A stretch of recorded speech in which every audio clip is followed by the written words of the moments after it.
नमस्कार दोस्तों। Teacher orientation programme की इस कोर्स का आज हमारा लेसन है strategy to become a teacher. एक अच्छा शिक्षक बनने के लिए क्या स्ट्रेटेजी अपनानी चाहिए। सामान्यतः यह समझा जाता है कि मिनिमम एजुकेशन क्वालिफिकेशन पूरी कर लेने के बाद कुछ प्रोफेशनल क्वालिफिकेशंस पूरी करनी होती है, जो बीटीआई, बीएड, बीटीसी और इस तरह के अन्य नामों से जो भी जाना जाता हो। इतना पूरा कर लेने के बाद एक सामान्यतः टेट क्वालिफाई किया जाता है और उसके बाद टीचर बन जाते हैं। मात्र इतना कर लेना पर्याप्त नहीं होता, इसके अलावा बहुत सारी बातें ऐसी होती है जो ये बताती है कि अच्छा शिक्षक बनने के लिए क्या आवश्यक है। आइए उन सब बातों को आज विस्तार से चर्चा करते हैं। सबसे पहली बात है कोड ऑफ प्रोफेशनल एथिक्स पर टीचर्स की जानकारी होना। बहुत सारे टीचर्स ऐसे होते हैं जो अपनी मिनिमम क्वालिफिकेशन पूरी तो कर लेते हैं, किंतु उनकी क्या रिस्पॉन्सिबिलिटीज है, क्या ड्यूटीज हैं, उसको पूरी तरह नहीं समझ पाते हैं।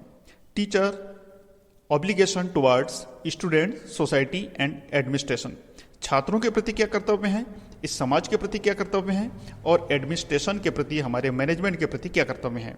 आप किसी भी क्षेत्र में काम करते हो, यदि निजी विद्यालय में काम करते हो, शासकीय विद्यालय में काम करते हो अथवा प्राइवेट ट्यूशन करते हो, या किसी भी तरह से आप कहीं पर कोई टीचिंग कर रहे हैं, तो कोड ऑफ प्रोफेशनल एथिक्स की जानकारी होना बहुत आवश्यक है, क्योंकि इसमें वो सारी बातें हैं जिसमें टीचर्स की पर्सनालिटी डेवलप करने के साथ में इस स्पेशल फील्ड में आने के लिए, जो एक सेवा क्षेत्र है, ये सर्विस फील्ड है, तो इसमें क्या प्रॉपर्टीज, क्या कैरेक्टरिस्टिक्स होनी चाहिए एक टीचर्स में, वो सारी बातें इसमें कही गई हैं।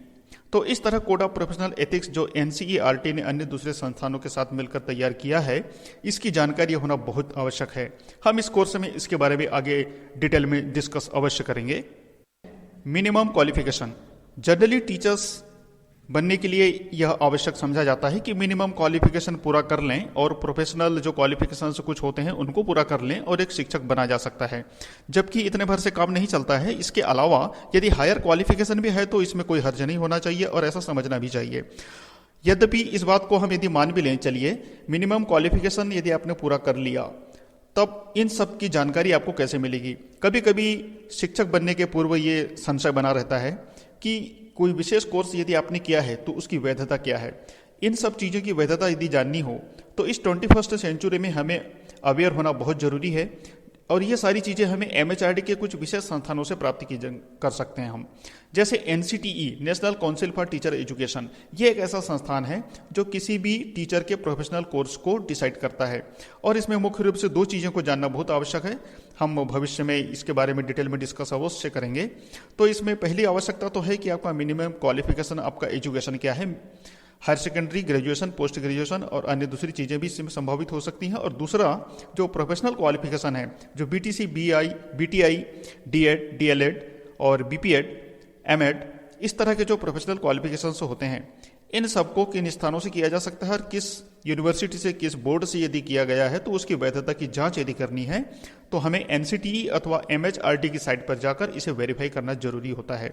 तो ये सारी चीज़ें बहुत आवश्यक है टीचर्स बनने के लिए।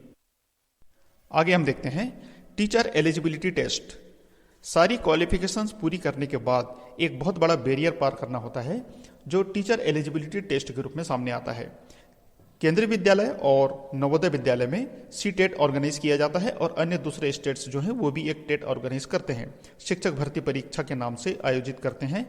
उनका चूंकि जो पाठ्यक्रम है लगभग केंद्र सी टेट के समान ही स्टेट का भी पाठ्यक्रम होता है, किंतु वहाँ की जो समुचित सरकार है, अप्रोप्रिएट गवर्नमेंट है, जो अपने स्कूल ऑर्गेनाइज करती है, वो अपने स्तर से उस स्टेट को ऑर्गेनाइज कर सकती है, किंतु लगभग समान ही होता है। और इसके अलावा भी यदि आप प्राइवेट स्कूलों में जॉब कर रहे हैं अथवा प्राइवेट ट्यूशन भी कर रहे हैं, तब भी कम से कम अपने स्वयं की परख के लिए इस टेट को देना बहुत जरूरी है कि आप वाकई में पेडागोजी और दूसरी जो एजुकेशन और चिल्ड्रन साइकोलॉजी है, इसके बारे में आप जान सकें।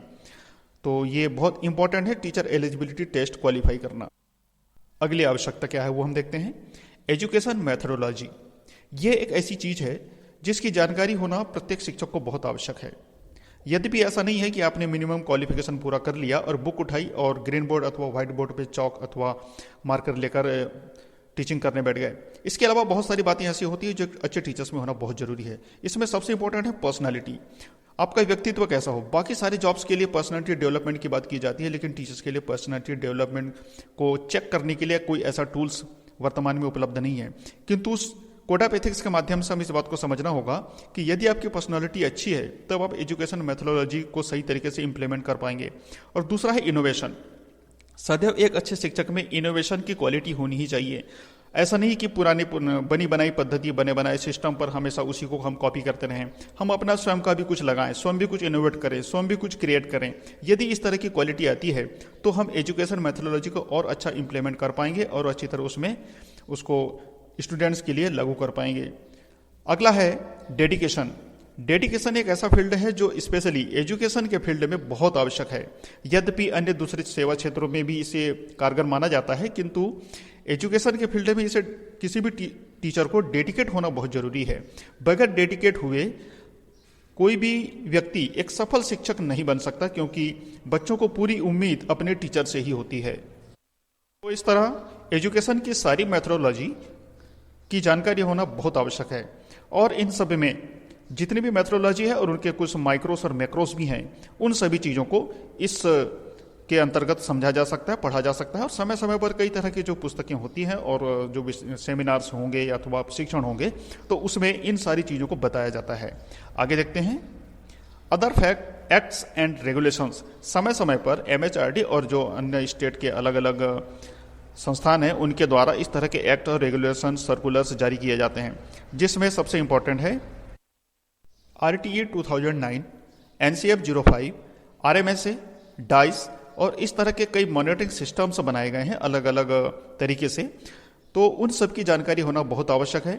आवश्यक नहीं है कि आपको परंपरागत तरीके से अथवा औपचारिक तरीके से उच्च अधिकारियों के द्वारा अथवा डिपार्टमेंट के द्वारा इस तरह की जानकारियां दे दी जाएंगी। सफल शिक्षक वही माना जाता है उसे सारे एक्ट्स और सर्कुलर्स और रेगुलेशंस की जानकारी हो, और इन सब के प्रति यदि आप अवेयर हैं तो इन सारी जानकारियों का प्राप्त कर सकते हैं।